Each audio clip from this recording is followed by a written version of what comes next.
Bismillahirrahmanirrahim. Assalamualaikum warahmatullahi wabarakatuh. Ya, apa kabar teman-teman? Ya, semangat ya. Ya, ini di kesempatan terakhir hari persidangan hari ini ada beberapa hal yang perlu kuasa hukum Anies Muhaimin sampaikan berkenaan dengan hasil atau catatan terhadap pemeriksaan keterangan para menteri dan DKPP. Sebelum ke Bang Refli dan Bang Yani serta rekan-rekan, ada beberapa hal yang ingin kami sampaikan highlightnya. Pertama, ketika keterangan menteri itu tadi, dari panjang lebarnya keterangan menteri, ada satu hal yang menarik untuk digarisbawahi bahwa Menteri Sosial ya menyerahkan bantuan itu tidak ada yang dalam bentuk natura, tidak ada yang dalam bentuk barang. Beras itu tidak dikeluarkan oleh Menteri Sosial. Itu kemudian satu. Yang kedua, memang pemberian bantuan itu kick off-nya bisa di mulai awal bulan Januari, di bulan Januari. Karena pertimbangan dari Mensos adalah karena kebutuhan yang mendasar dari para penerima bantuan. Nah, tapi yang menjadi catatan oleh pasangan Anies Muhaimin ini adalah adanya ketimpangan. Ketika pencairan selain dalam bentuk cash tunai, cash transfer ya, pencairan dalam bentuk natura, itu ada data yang kami peroleh yang sudah kami ajukan di persidangan di bulan Januari 2024 jumlahnya 12,5 T Januari. Sementara kita bandingkan di 2023 di bulan yang sama hanya 3,8 T. Kemudian mundur di 2022 3,5 T. Ada kepentingan apa yang itu hari ini tidak dijawab oleh pembantu presiden. Nah, kemudian yang ketiga, satu hal penting ketika tadi ditanya Pak Profesor Muhajir, ketika presiden turun ke daerah-daerah, justru jawabannya adalah semacam bentuk bantahan.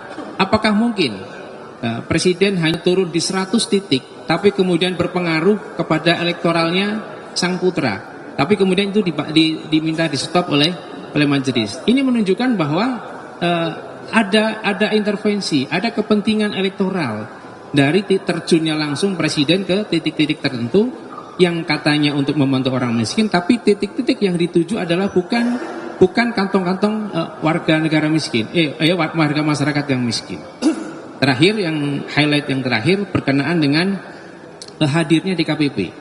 Tadi meskipun DKPP tidak mau terbuka, tapi satu frase yang disampaikan atau satu kalimat yang disampaikan oleh DKPP bahwa pelanggaran hukum adalah pelanggaran etik, di mana DKPP sudah menyatakan KPU melanggar etik dalam proses penerimaan berkas Prabowo Gibran dan penetapannya sebagai pasangan calon. Ini kata kunci yang menurut kami luar biasa, mendukung dan menguatkan bukti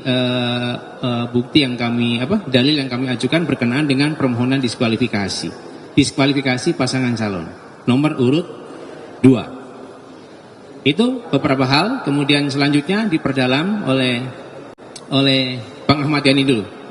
Silakan. Terima kasih.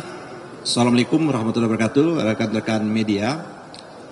Bahwa pada hari ini kami sungguh bahagia ya, sungguh senang, bergembira, dan kami nggak lemas, bersemangat betul kami ini, ya kan? Dan tidak nampak kan tanda-tanda kelemasan seperti itu, sebagaimana tadi dikemukakan seperti itu. Enggak sih ya. Dari apa yang kita dapatkan dari persidangan ini ada hal-hal yang menurut saya kunci, pokok persoalan, inti dari gugatan yang kami ajukan maupun gugatan yang diajukan oleh pihak 03. Persoalan-persoalan yang selama ini yang terungkap di fakta-fakta persidangan yang ada, baik dari keterangan-keterangan saksi, keterangan-keterangan ahli maupun argumentasi kami dalam posita, ya kan, itu sebenarnya terkonfirmasi, dicoba, ya kan, diperdalam oleh Yang Mulia. Saya kira 8 hakim Mahkamah Konstitusi ini mencoba memperdalam, dan itu dikonfirmasi secara langsung argumen-argumen dan bukti-bukti yang telah kami ajukan. Saya kira kami bersyukur sekali, pertanyaan-pertanyaannya cukup tajam. Pertanyaan-pertanyaan yang diajukan oleh majelis itu menyangkut pokok persoalan yang kami persoalkan, tapi jawaban yang dilakukan oleh kementerian saya kira jawaban standar, jawaban yang bersifat normatif, apa yang dipaparkan seperti itu. Tidak menjawab pokok persoalan yang sesungguhnya, dan tidak juga sesungguhnya membantah dalil-dalil kami seperti itu. Contoh, tadi sudah dikemukakan menyangkut masalah bansos. Itu masalah bansos ini. Kan ada durasi waktu, ada proses perencanaan, ada proses pembahasan, ada proses pengesahan, dan ada proses yang diundangkan yang namanya undang-undang tentang bansos itu sendiri. Nah, ini kita mendalilkan bahwa dalam proses yang namanya di akhir Desember, Januari, Februari, sebagaimana diargumentasi kita bahwa tidak ada korelasinya dengan argumen sebelumnya yang disebut El Nino, sesungguhnya akhirnya dibantah juga oleh Ibu Sri Mulyani. Jadi tidak dalam konteks bahwa ada El Nino, tapi memitigasi. Ini jauh dua hal yang berbeda antara dampak El Nino dan memitigasi persoalan. Terus yang kedua adalah juga tidak dijawab juga dengan tuntas itu menurut saya, apakah yang dilakukan, ya kan, dilakukan oleh kementerian yang ada seperti itu sesuai dengan tosi, tugas dan fungsi sebagaimana dikemukakan, ditanya oleh Pak Arief. Saya kira Pak Arief menanyakan yang lebih konkret pertanyaannya, tidak bersifat abstrak. Bagaimana bisa Pak Muhajir bisa menjelaskan kehadirannya di dua tempat itu ikut membagi-bagikan sembako itu sendiri dalam konteks tosi dia itu sendiri, kan koordinasi, ya kan, sinkronisasi, dan dia langsung masuk hal-hal yang bersifat praktis, tidak memberikan jawaban yang akurat, yang tegas. Begitu juga Pak Erlangga tidak memberikan jawaban yang tegas, bahkan terkesan apologia, ya kan. Tak kala ditanya apa hubungannya dan masalah kepartaiannya, dia menjawab ya yang jelas kantongnya bukan kantong berwarna kuning. Saya kira ini cara, ya kan, adalah cara debat ya yang dari sejak dulu untuk menghindar. Itu adalah ilmu debat untuk menghindar dari pokok persoalan yang inti, pokok persoalan seperti itu. Nah, ada hal yang menarik saya kira, kalau memang korelasinya untuk mitigasi, Pak Erlangga menyatakan kenapa harus memberikan bansos pada durasi waktu yang tadi dikemukakan itu dalam rangka untuk stabilisasi harga. Bagaimana fungsi pemerintah untuk menstabilisasi harga? Faktanya, nah ini fakta. Pada waktu yang telah disebutkan untuk stabilisasi harga, sebagaimana ahli kami menyebutkan, justru dalam sejarah publik ini harga beras melambung tinggi seperti itu. Jadi ini kontras apa yang diomongkan tadi, terjadi anomali.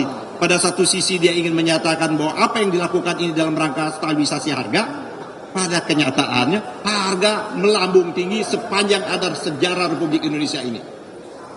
Juga dia tidak bisa menjawab juga. Dia menjawab hanya sekilas, ya kita kalau tidak cukup, ya kan berapa sih sesungguhnya kebutuhan kita karena El Nino itu. Kami menyatakan kebutuhan kita tidak banyak. Ahli kami ya menyatakan hanya kebutuhan 0,6 ton. Tapi adalah 6 juta ton, tapi yang diimpor hampir mendekati 3 juta ton. 3,6. Nah, 3,06. Artinya ada selisih yang cukup banyak yang itu tidak dijawab. Kalau selisih waktu banyak itu ada dalam rangka untuk stabilisasi harga, harusnya, logisnya harga tidak naik sampai begitu tinggi. Nah, itu yang menurut saya tidak dijawab. Kalau Ibu Risma saya kira mengkonfirmasi, inilah menyangkut tata kelola pemerintahan kita. Kan seharusnya ada kementerian-kementerian yang sudah diberikan mandat untuk mengurus hal-hal yang seperti ini. Tapi Ibu Risma menyatakan bahwa dia tidak pernah memberikan bansos itu dalam bentuk yang namanya natural, langsung transfer. Ini apa artinya? Tidak ketemu, tidak ada media, tidak ada ketemu, dan itu juga tidak bisa menjawab pertanyaan salah satu hakim. Apakah ini dalam rangka untuk show sebenarnya apa yang dikemukakan oleh Pak Arief ya, Majelis Arief itu? Apakah pemberian-pemberian yang sekarang ini yang selalu dipublikasi itu dalam rangka untuk kepentingan elektoral. Tidak juga dijawab dengan tuntas seperti itu. Nah, yang terakhir saya kira yang saya ingin sampaikan dalam konteks keterangan tadi di KPP. Di KPP ini kan kita sama-sama kita sudah dapat keputusan di KPP. Kita sudah baca keputusan di KPP dan kita sudah menghadirkan juga pihak yang terlibat dalam proses di KPP itu sendiri. Memang ketua di KPP tidak menjawab secara tegas karena ini terangkut masalah etik dia. Tapi ada clue yang dikasih, ada kata kunci yang dikemukakan oleh ketua di KPP itu, ini jelas-jelas ada ketidakpatuhan terhadap proses yang ada. Yaitu ada putusan Mahkamah Konstitusi yang seharusnya ya kan ditindaklanjuti tapi tidak ditindaklanjuti oleh KPU. Nah, itulah yang disebut adalah tidak melaksanakan tugas dan pokok KPU itu dengan bersandarkan pada nilai-nilai dan aturan dari KPU itu sendiri. Nah, ada yang lebih penting lagi, tak kalah dikejar pendalaman, kalau tidak salah Hakim Yusak ya, Daniel ya, yang menyatakan sudah ada perubahan baru berdasarkan peraturan juga. Setiap aturan-aturan KPU itu wajib yang namanya dikonsultasikan dan diundangkan. Nah, ini yang menurut saya setiap keputusan yang ada yang dilakukan oleh Mahkamah wajib ditindaklanjutkan, wajib untuk dilakukan konsultasi dan wajib untuk diundangkan.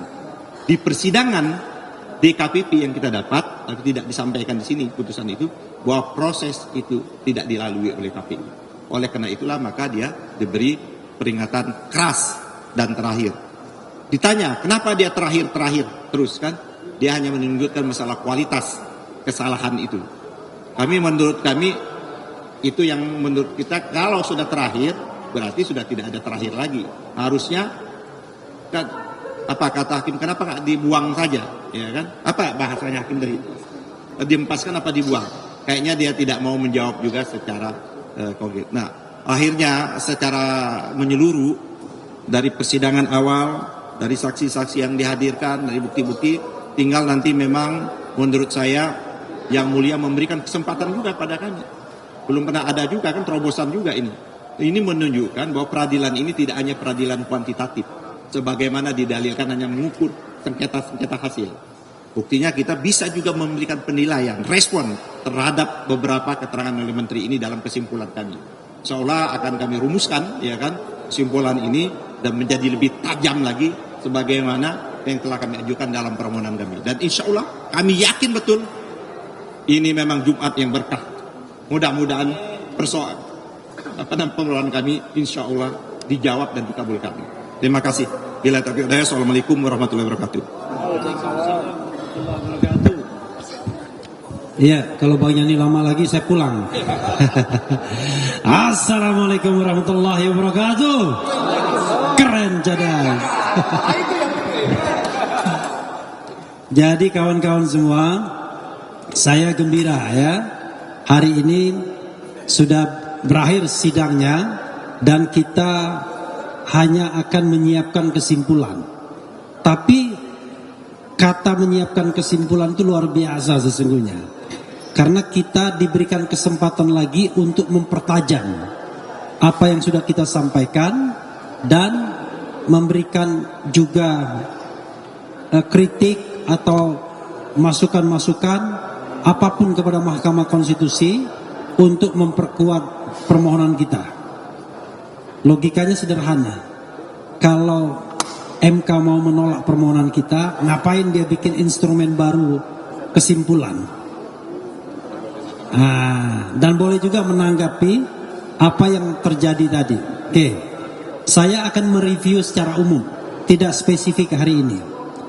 Jangan lupa kawan-kawan semua, permohonan 01 itu petitumnya adalah diskualifikasi terhadap 02 atau setidak-tidaknya diskualifikasi terhadap Gibran dan diperintahkan pemungutan suara ulang. Ingat, pemungutan suara ulang, bukan pemilu ulang, seluruh Indonesia. Jadi kalau ada yang mengatakan itu akan mengganggu kalender ketatanegaraan dan lain sebagainya, itu omong kosong, bullshit, ya, omong-omong. Kenapa begitu? Ingat nggak waktu saya mengajukan judicial review terhadap unregistered voters bisa memilih itu pada tanggal 6 Juli 2009 dan kemudian pilpresnya 8 Juli 2009, bayangkan. Itu putaran pertama, memang tidak terjadi putaran kedua, tapi intinya adalah ini baru bulan April. Jadi masih jauh ke Oktober kalau kita bicara akan terjadi kekosongan hukum. Nah, untuk mendukung petitum tersebut atau permohonan tersebut, kami memulai dengan satu pendekatan yang barangkali tidak lazim bagi permohonan sebelumnya, yaitu kami hanya menekankan dan hanya mengutamakan aspek kualitatif saja. Kami tidak menghitung angka-angka, karena kami katakan angka itu didapat dari kecurangan. Bagaimana kita kemudian mau beradu angka, sementara angka yang kita ingin adu itu didapat dari kecurangan, yang tidak saja dalam proses pemungutan dan penghitungan suara, tapi jauh sebelumnya, sebelum pencoblosan dilakukan. Oke?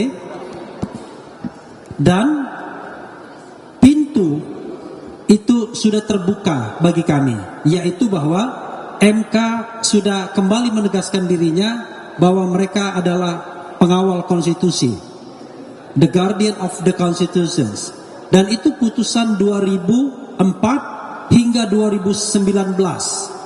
Kalaupun kemudian belum pernah dikabulkan, itu soal lain. Kenapa? Karena permohonan terdahulu itu tidak convincing, tidak meyakinkan. Nah, permohonan ini insya Allah sangat meyakinkan, ya.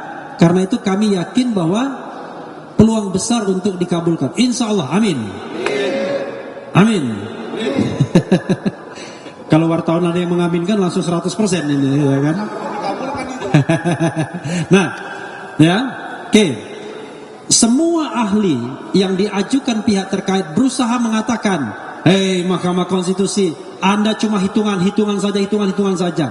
Tapi sebelum ada putusan Mahkamah Konstitusi itu sudah batal dengan putusan terdahulu dan batal dengan pernyataan Hakim Konstitusi sendiri.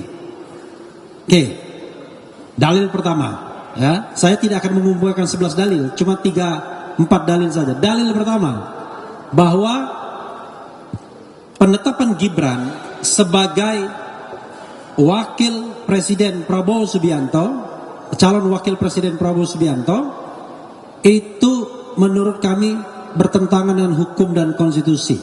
Melanggar hukum artinya melanggar peraturan perundang-undangan dan melanggar juga konstitusi, melanggar asas pemilu yang luber dan jurdil serta KPU yang harusnya mandiri.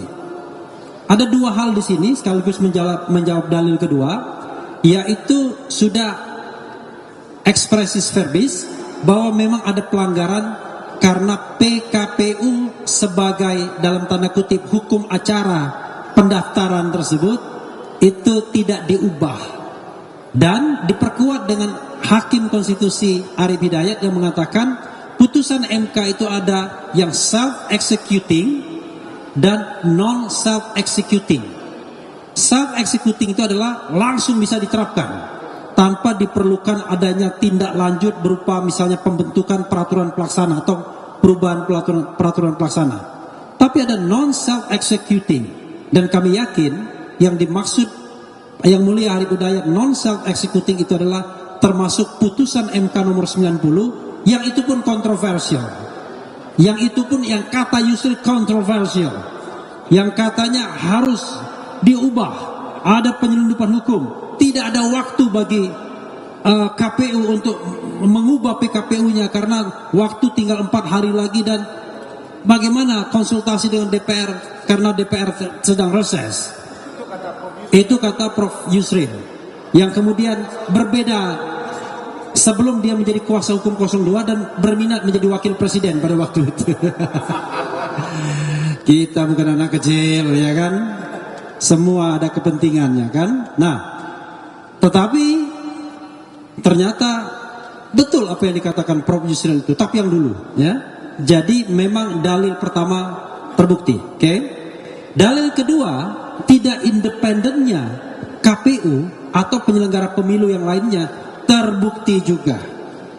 Paling tidak dari kasus terkait dengan penetapan Gibran Rakabuming, terlihat bahwa KPU memang sengaja untuk memancing agar ayo mendaftar dengan mengeluarkan surat edaran. Apakah KPU tidak paham bahwa harus mengubah peraturan KPU-nya? Paham mereka. Tetapi karena DPR-nya reses, mereka berusaha melakukan penyelundupan.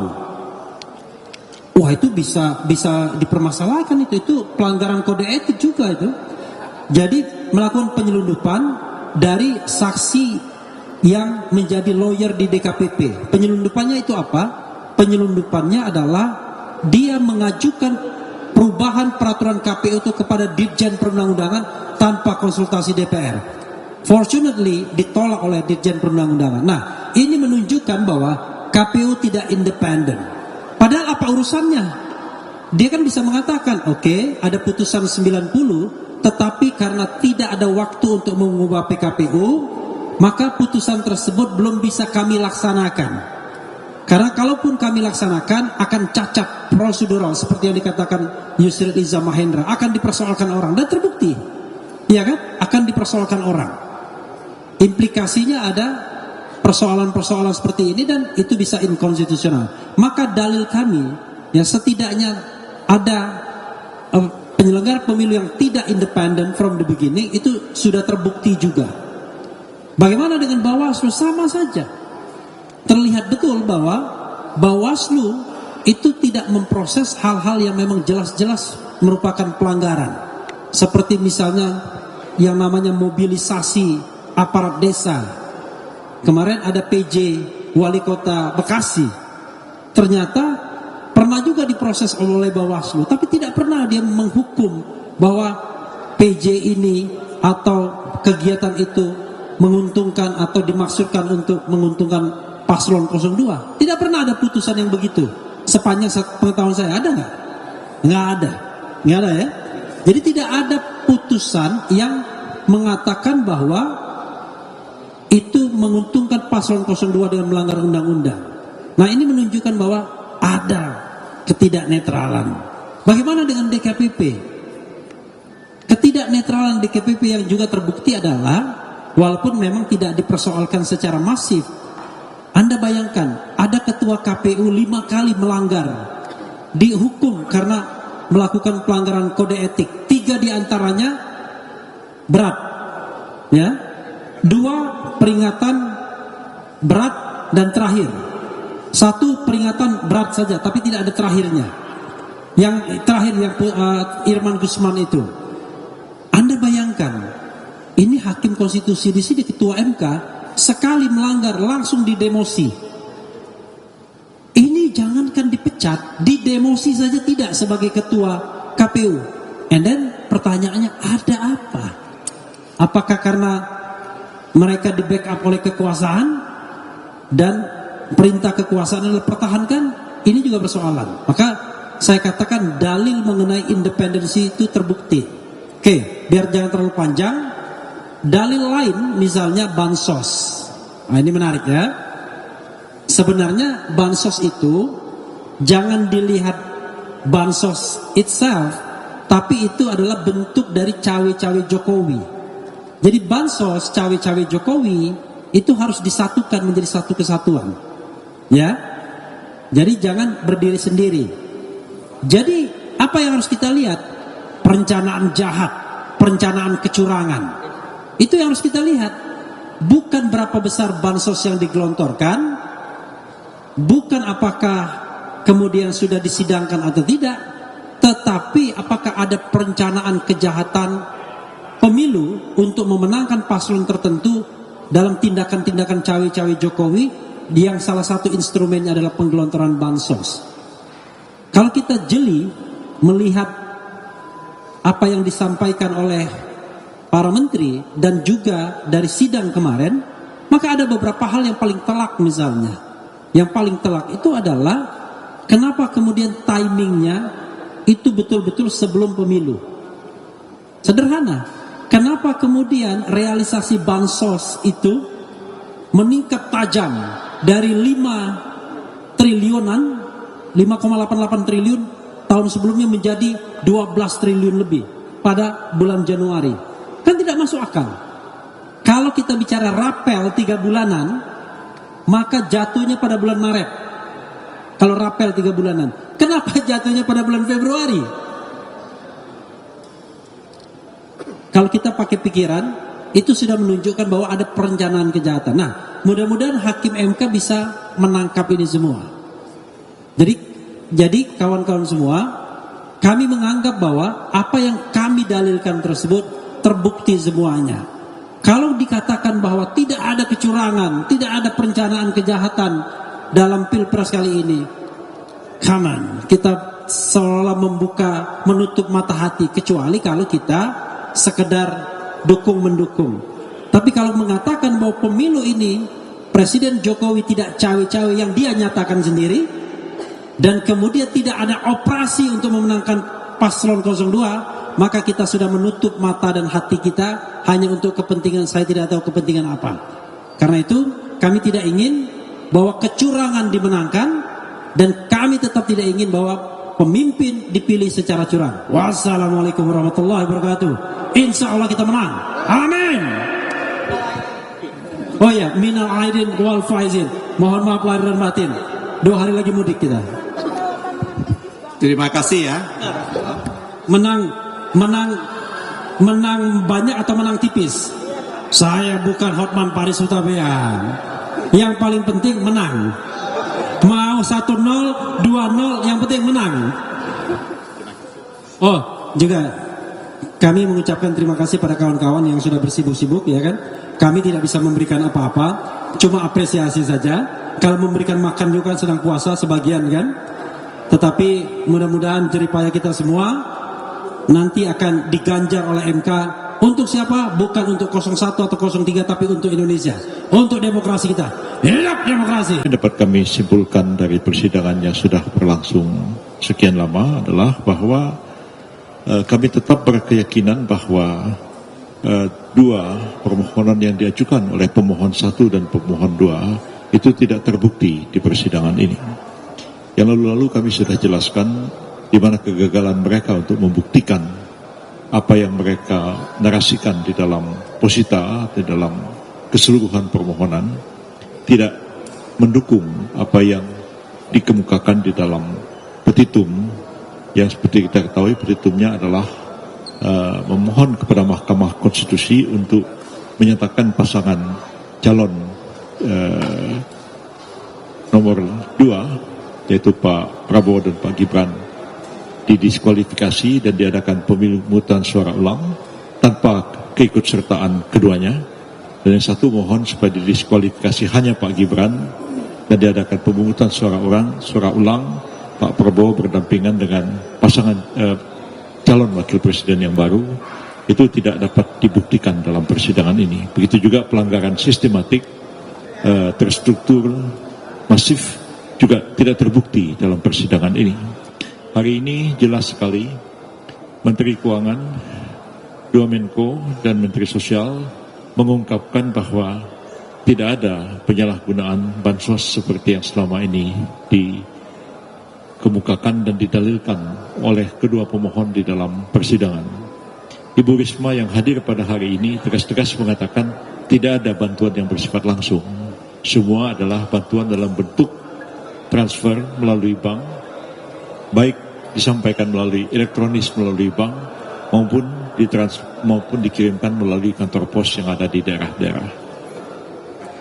Tidak ada sama sekali dalam bentuk barang, dalam bentuk beras, dalam bentuk lain-lain itu tidak ada sama sekali.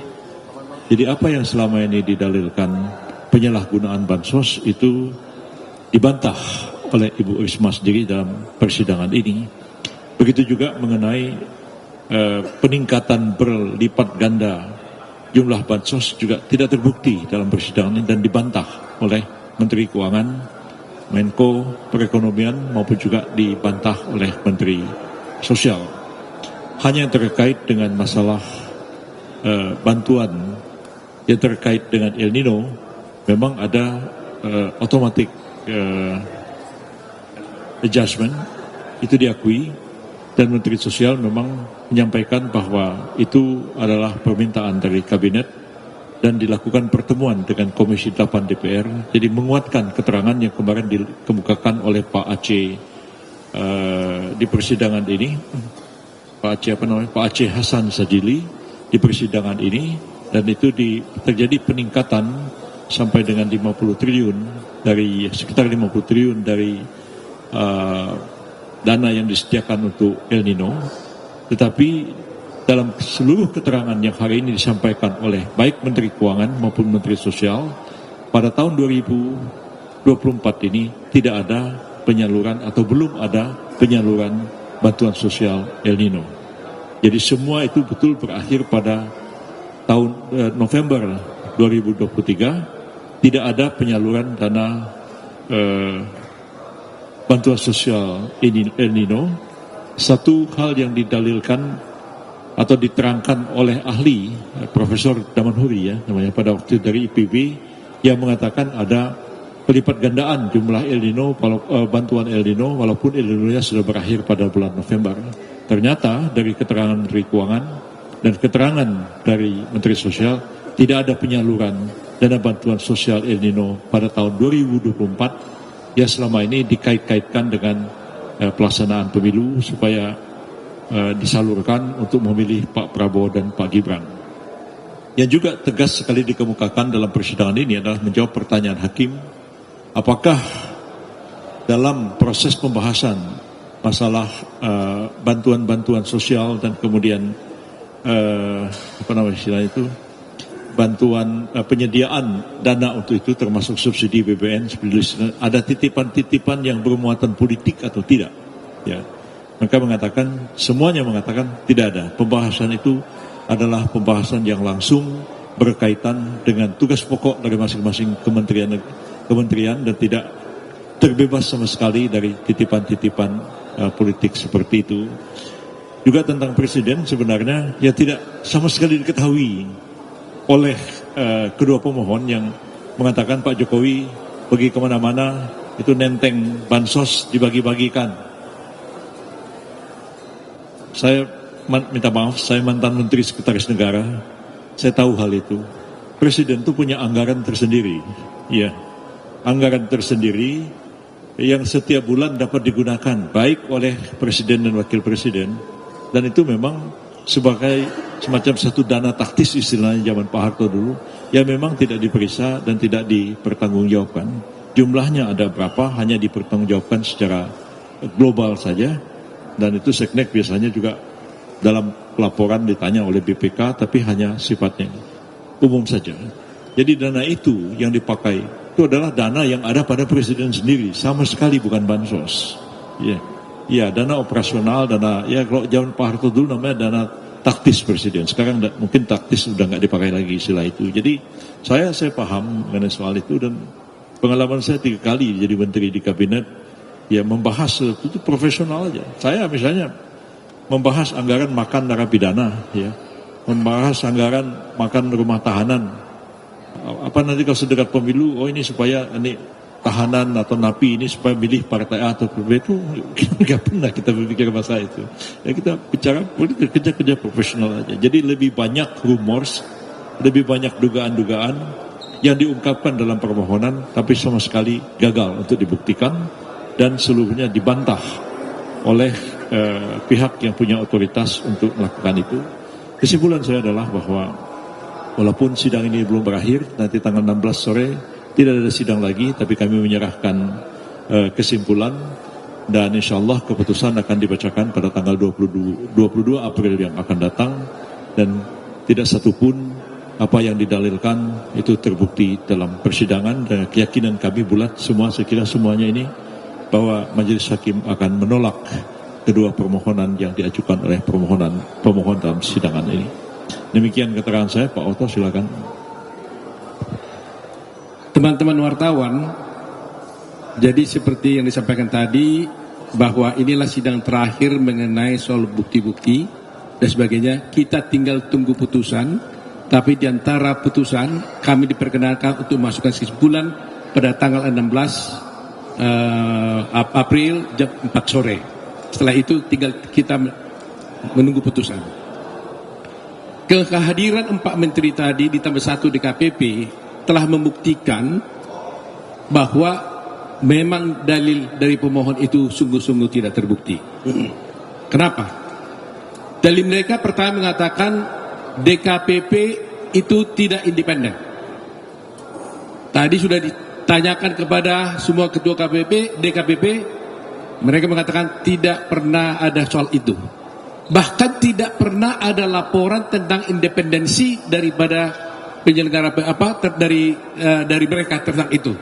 Jadi dari penyelenggara pemilu tidak ada laporan kepada DKPP. Itu satu. Jadi mengenai tuduhan independensi bahwa tidak independen itu tidak terbukti. Kedua, dituduhkan bahwa ada intervensi kekuasaan kepada pihak-pihak menteri dan juga DKPP.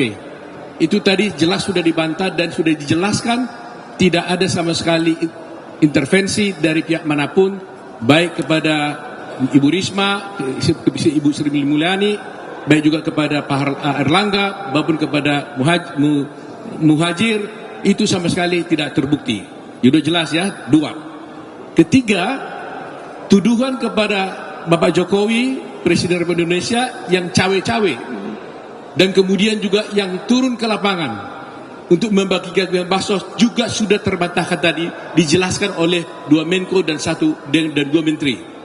Penjelasannya begini, Pak Jokowi memang bukan hanya tahun ini aja, dari dulu juga itulah ciri khas kerjanya karena dia suka kerja dan beliau ingin memastikan bahwa semua program kerja dan keputusan sudah diambil, kebijakan sudah dibuat, itu harus terdeliver istilahnya, ya. Bahwa itu sudah betul-betul sampai terlaksana oleh para bawahan-bawahannya. Oleh karena itu secara simbolik Pak Presiden turun ke daerah-daerah bersama timnya dan secara simbolik saja mengumpulkan hanya beberapa orang saja untuk memastikan bahwa memang program ini berjalan dengan baik. Jadi ini yang dilakukannya dan ini jumlahnya hanya beberapa titik. Sehingga para menteri menjelaskan tadi, mana mungkin hanya dengan satu pertemuan mungkin paling banyak 1.000 orang yang hadir dan mungkin hanya beberapa titik di beberapa daerah, paling banyak dia bilang 800.000 orang. Apa mungkin bertemu dengan 800.000 orang lantas dengan demikian terpengaruhlah seluruh Indonesia yang jumlahnya 100, yang jumlah pemilihnya hampir 150 atau 190 juta pemilih.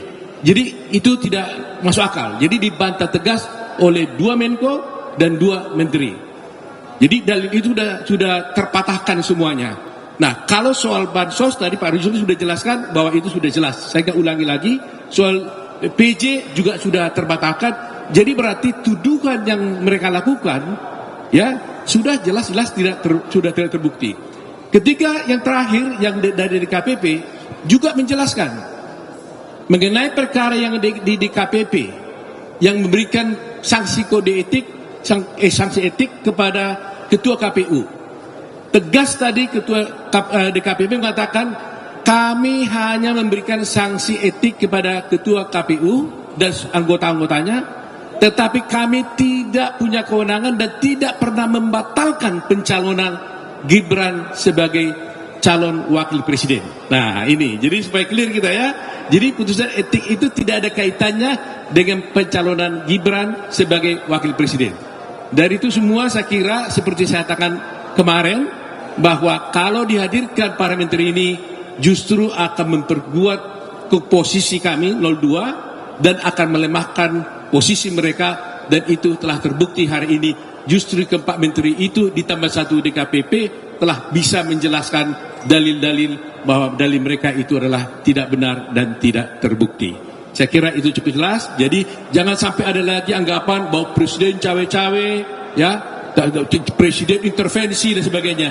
Itu hanya narasi-narasi dan itu hanya asumsi-asumsi. Presiden Republik Indonesia tidak pernah intervensi dan tidak pernah melakukan hal-hal yang melanggar hukum. Itu penjelasan kami. Ada yang lain? Saya hanya ingin tambahkan beberapa hal. Setelah kita bersidang dari tanggal 26 April sampai dengan hari ini, ternyata sidang ini padat dan memang melelahkan, tetapi penuh dengan kekeluargaan antar sesama kuasa hukum Dan khususnya kami berterima kasih ke kuasa hukum pemohon 1 dan pemohon 2. Mereka lah lewat pintu mereka meminta 4 menteri itu dihadirkan, walaupun permintaan itu ditolak oleh majelis hakim, diambil alih oleh majelis hakim dengan menghadirkan 4 menteri plus DKPP. Ini menjadi terang benderang permasalahan, dalil-dalil yang dikemukakan pemohon menjadi terang benderang bahwa itu tidak terbukti dan dibantah oleh para menteri dan DKPP. Itu satu. Yang kedua, setelah sidang ini berakhir pada hari ini dan akan masuk pada sidang putusan pada tanggal 22 April yang akan datang, ini supaya didengar oleh semua konstituen, baik oleh para konstituen dari pemohon 1 atau capres paslon 1, 2 maupun 3. Setelah sidang ini berakhir, marilah kita guyup, kita bersama-sama membangun bangsa dan negara ini, kita jaga keutuhan NKRI. Karena bagaimanapun negara ini adalah negara kita bersama, dan presiden terpilih tidak akan bisa membangun sendiri, tetapi bangsa dan negara ini akan dibangun bersama-sama oleh presiden terpilih maupun oleh paslon yang belum beruntung pada Pilpres kali ini. Saya kira itu, mari kita guyup, kita sama-sama menjaga keutuhan bangsa dan negara ini, dan kita hilangkan narasi-narasi fitnah, kebencian, kita hilangkan supaya tidak terjadi disintegrasi bangsa. Saya kira itu demikian. Karena ini sidang terakhir kita dan tinggal tunggu putusan, mohon izin Pak Ketua, atas nama tim Prabowo Gibran yang ada di sini semuanya dan sudah hadir, kami mengucapkan terima kasih kepada teman-teman wartawan yang betul-betul bersusah payah menunjukkan komitmen kuat. Jam 7 pagi sudah ada di sini, terus mengupdate semua berita-berita sehingga masyarakat bisa mengetahui perkembangan sidang di MK ini. Terima kasih kepada kalian semua, dan kami juga mengucapkan terima kasih juga kepada semua para pihak, termasuk pemohon 1, pemohon 3. Semuanya kan ini kan kita para lawyer, kita bisa berbeda pendapat di persidangan, tapi persaudaraan silaturahmi tetap harus terjaga. Dan kami tetap respect kepada pemohon 1, respect pada pemohon 2, respect pada KPU, respect kepada Bawaslu, respect pada semua pihak, dan hormat kepada majelis Mahkamah Konstitusi yang mulia. Terima kasih. Ya, bertemu ya.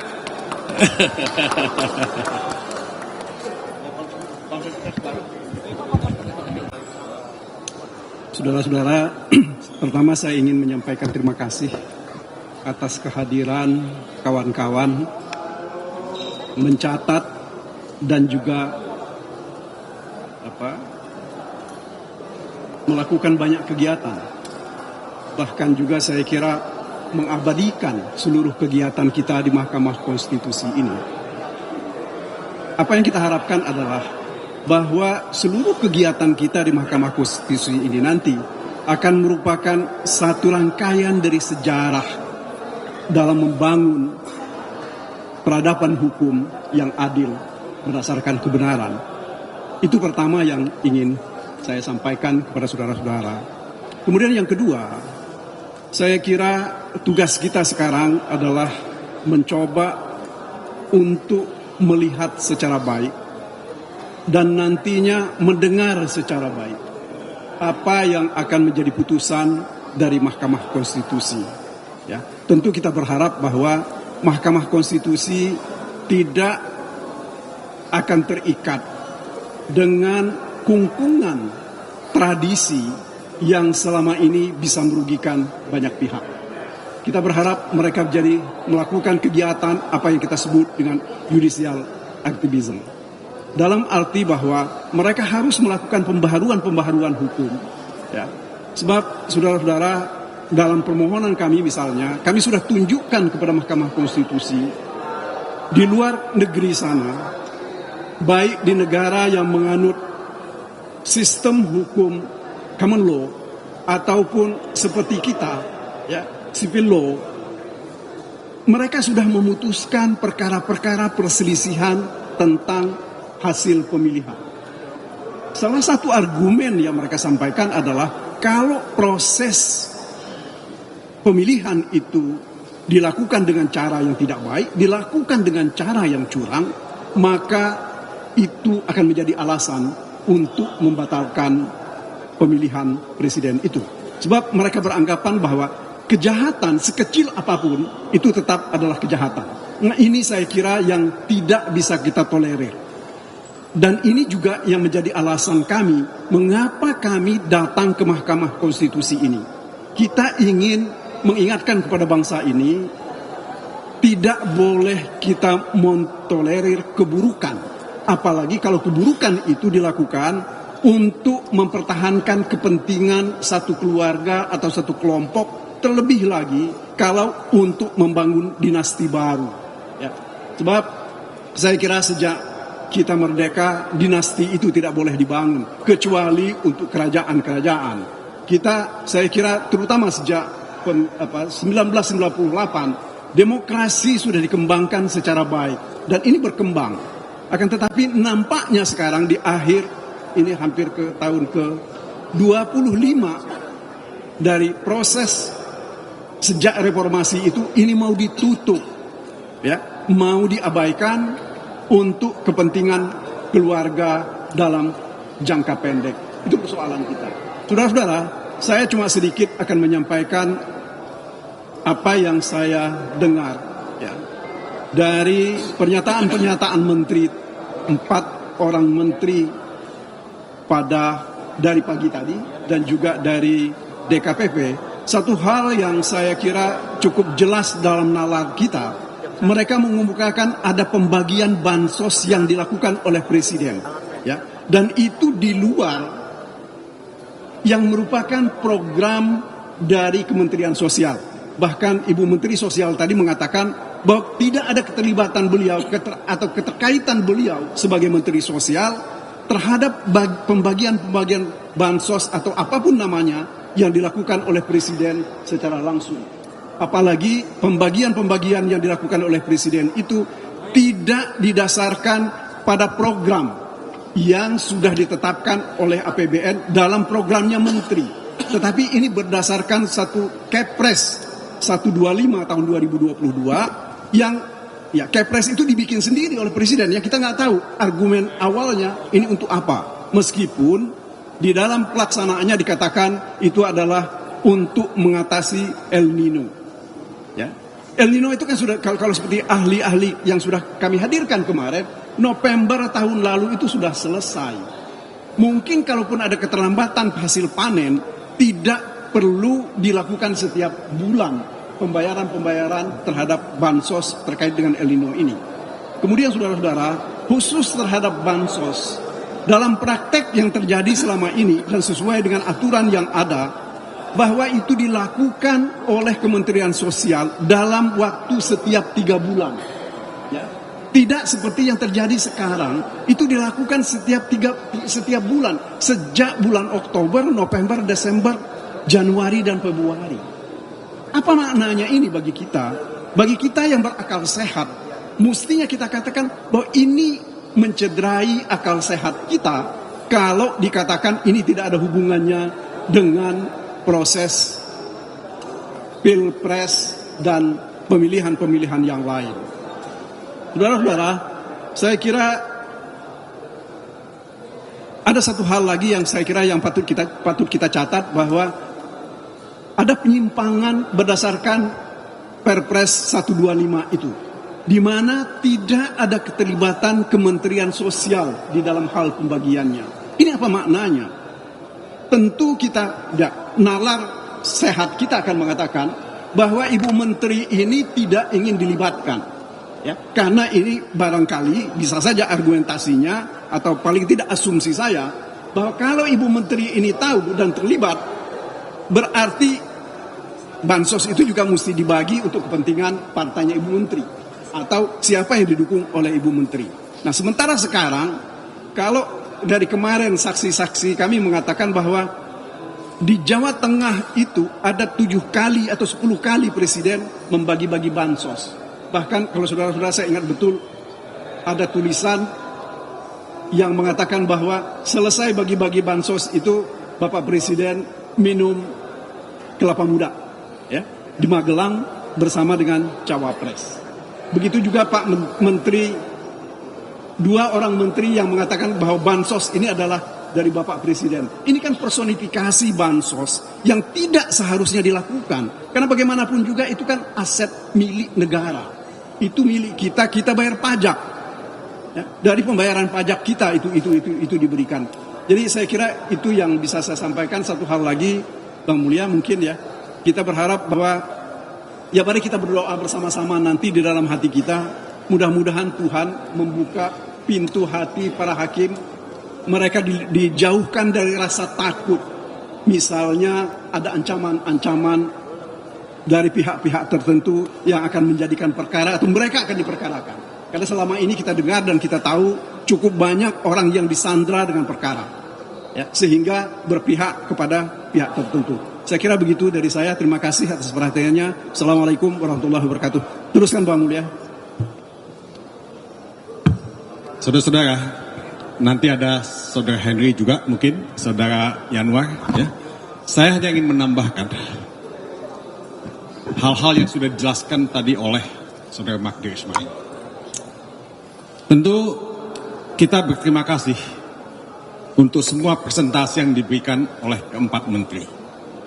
Menteri Erlangga, Menteri Menko, ya, Erlangga, Menko PMK, kemudian juga Menteri Keuangan Sri Mulyani, dan juga Menteri Sosial Risma. Nah, kalau mendengarkan semua penjelasan keempat menteri itu, saya bisa mengatakan so far so good. Baik itu mengenai BLT, mengenai El Nino, keluarga harapan, dan lain-lain. Tapi itu penjelasan yang official, yang resmi diberikan di depan menteri. Saya bertanya dalam hati saya, karena banyak pertanyaan yang tidak dijawab. Tidak semua jawaban diberikan oleh keempat menteri. Jadi ini yang buat saya menjadi isu. Sebab saya ini dulu wartawan. Ketika saya datang ke Jakarta, saya diajari oleh almarhum Mokhtar Lubis yang mengatakan, jangan hanya membaca apa yang ditulis, bacalah apa yang tidak ditulis. Kalau dalam bahasa Inggrisnya dikatakan, don't read, ya, what is printed, read what is between the lines. Di antara yang ditulis itu yang kita mesti baca. Nah, itu yang kita tidak dapat pada hari ini. Apa di balik itu? Ya. Jadi saudara-saudara, tadi Kemenko PMK bicara mengenai negatif externality, ya, hal-hal yang negatif, ya, dari hal-hal eksternal yang negatif, ya. Nah, dia bilang tidak ada itu, baik itu yang disengaja maupun yang tidak bisa dihindarkan. Jadi semua program bansos itu semua jalan seperti yang direncanakan. Tapi kan kita tidak segampang itu untuk, ya, karena kita melihat kalau kita membaca dan mendengar video yang beredar, itu Menteri Menko Erlangga tadi mengatakan semuanya fine-fine aja, nggak ada masalah.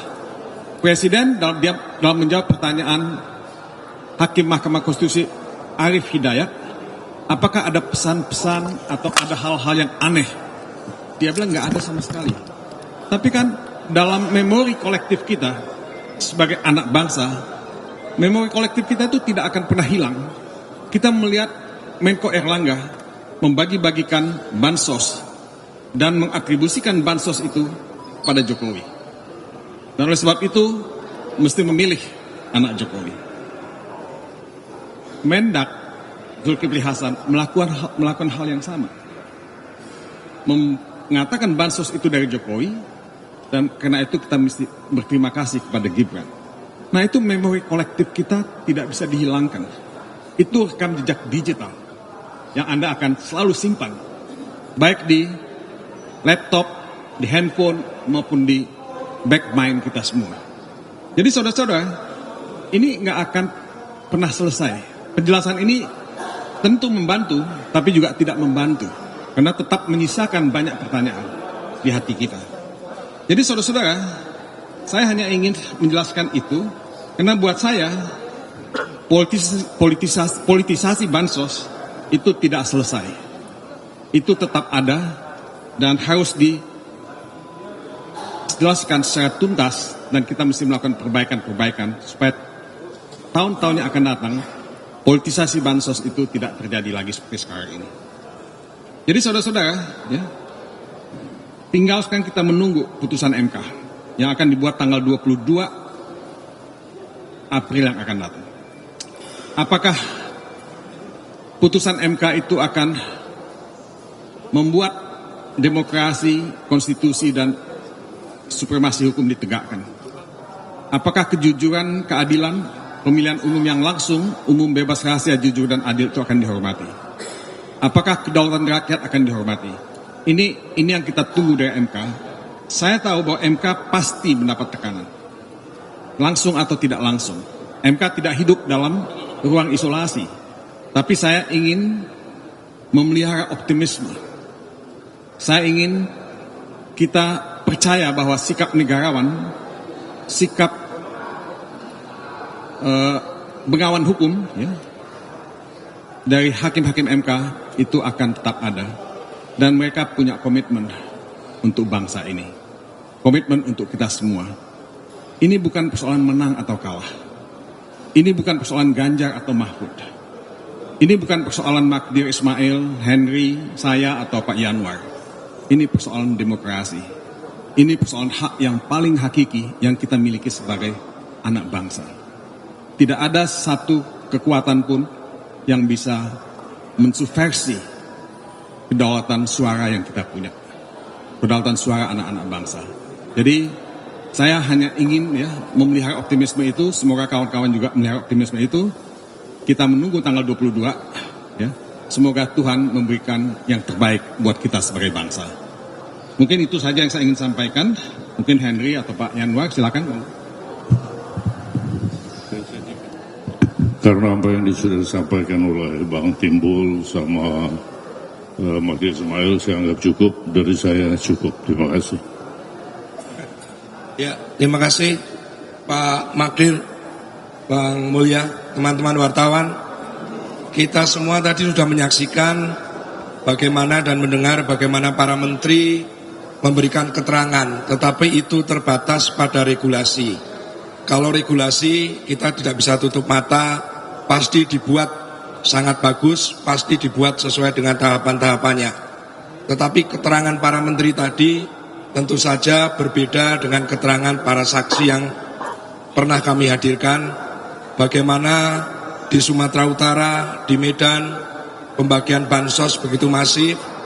Kemudian yang lebih menyedihkan lagi, pembagian beras bansos dengan karung bertuliskan Bulog, Badan Pangan Nasional, kemudian di situ ada stiker Prabowo Gibran.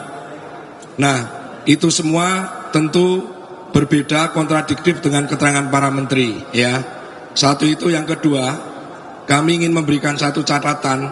Apabila Mahkamah Konstitusi dalam memutuskan perkara permohonan kami, permohonan 01 itu tidak membaca keadilan, tidak membaca kebenaran-kebenaran yang diterangkan oleh para saksi, maka akan menjadi presiden dalam pilkada yang tahapannya pada bulan Mei sampai pelaksanaannya November nanti. Bukan tidak mungkin pilkada nanti kita akan menemui pola-pola yang sama, kita akan menemui cara-cara yang sama seperti yang dilakukan dalam Pilpres ini. Jadi kawan-kawan, kita berharap Mahkamah Konstitusi akan memberikan keputusan yang bukan saja adil bagi urusan Pilpres, tapi menjadi pegangan buat Pilkada 2024 nanti. Terima kasih.